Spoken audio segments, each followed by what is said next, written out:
Sachin police station વિસ્તારમાં થોડા સમય પહેલા મહેતા ઇન્ફોકોમમાં 6.5 લાખની આસપાસના laptop, mobile phone, memory card, pen drive, smart watch સહિતની ચોરી થઈ હતી. તે અનડિટેક્ટ ચોરીનો પર્દાફાશ પોલીસે કરીને ઘરફોડ ચોરોને ઝડપી પાડ્યા છે. થોડા સમય પહેલા સચિન સ્ટેશન વિસ્તારમાં આવેલ પાણીની ટાંકી સામે Shri Krishna land corporation plot number 10.11માં આવેલ મહેતા ઇન્ફોકોમના ગોડાઉનમાંથી મોંઘાદાટ laptop, mobile phone, pen drive, memory card, power bank, earbud સહિતના 5,72,000થી વધુના મુદ્દામાલની ચોરીની ફરિયાદ થવા પામી હતી. તે ચોરીનો પર્દાફાશ કરવા માટે Sachin police inspector Vaghela, PSI Damor તથા પોલીસના માણસોને આ તપાસ કરી રહ્યા હતા. તે દરમિયાન માહિતી મળી હતી કે 6 અજાણ્યા ઈસમો એક થેલામાં રહેલી વસ્તુઓ સગે વગે કરવા માટે આમ તેમ ફરી રહ્યા છે. તે માહિતી મળતા જ પોલીસે ત્યાં તપાસ કરતા ત્યાં ઉભેલ એક ઈસમની પાસેનો થેલો તપાસતા ચોરીનો મુદ્દામાલ હતો તેમ જણાતા પોલીસે આ અંગે પૂછતા તે ગલ્લા તલ્લા કરવા લાગતા પોલીસે લાલ આંખ કરતા જ આ ચોરી તેને મહેતા ઇન્ફોકોમમાંથી કરી હોવાની કબૂલાત કરતા પોલીસે 6 આરોપીઓ જેમાં સુનિલ માનતુ નીનામા, બહાદુર બાલુ કટાર, મનોર લાલા તારાચંદ, રમેશ સુનિલ નીનામા, વિનોદ પૂંજાલાલ નીનામા તથા મુકેશ લાલસિંહ ગણાવાને લાખો રૂપિયાના ચોરીના મુદ્દામાલ સાથે પકડી પાડી ઘરફોડ ચોરીનો પર્દાફાશ કરી નાખ્યો છે. સચિન પોલીસ સ્ટેશનમાં એક અનડિટેક્ટ હાઉસ બ્રેકિંગનો ક્રિમિનલ કેસ દાખલ થયેલો હતો. તેમાં વિગત એવી છે કે સચિન પોલીસ સ્ટેશન વિસ્તારમાં સચિન સ્ટેશન રોડ ઉપર એક કોમર્શિયલ કોમ્પ્લેક્સ આવેલું છે. એમાં મહેતા ઇન્ફોકોમ નામની એક શોપ આવેલી છે.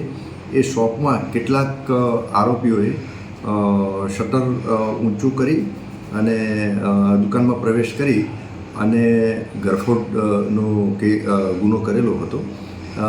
આ દુકાનમાંથી રોકડા રૂપિયા 90,000 અને ઇલેક્ટ્રોનિક ઇક્વિપમેન્ટ્સ એટલે કે mobile phone, power bank, earbud, smart watch, laptop, memory card અને પેનડ્રાઈવ મળી અને કુલ 5,72,830 રૂપિયાની કિંમતનો મુદ્દામાલ ચોરી કરીને લઈ ગયેલા હતા.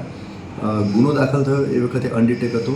સ્થાનિક પોલીસ સ્ટેશને આ બાબતમાં મહેનત કરી અને હ્યુમન ઇન્ટેલિજન્સ અને ટેકનિકલ સર્વેલન્સની મદદથી આ ગુનો ડિટેક્ટ કરેલો છે અને આ ગુનામાં ટોટલ 5 આરોપીઓ મળી આવેલ છે અને આ 5 આરોપીઓની એકત્રિત થયેલ પુરાવા આધારે ધરપકડ કરવામાં આવેલ છે.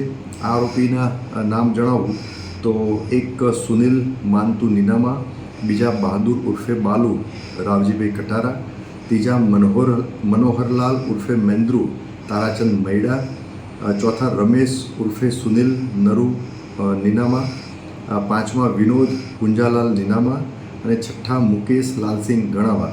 આ 6 આરોપીઓની ધરપકડ કરેલ છે અને આ 6 આરોપીઓની પૂછપરછ દરમિયાન જે હકીકત ખુલેલ એ આધારે પોલીસે આજે ઘરફોડમાં ગયેલ તમામ મુદ્દામાલ એટલે કે 90,000 રોકડા અને બીજા જે ઇલેક્ટ્રોનિક ઇક્વિપમેન્ટ્સ એ ટોટલ 5,72,830 ટોટલ મુદ્દામાલ તપાસ દરમિયાન રિકવર કરેલ છે. હાલમાં ગુનાની તપાસ ચાલુ છે.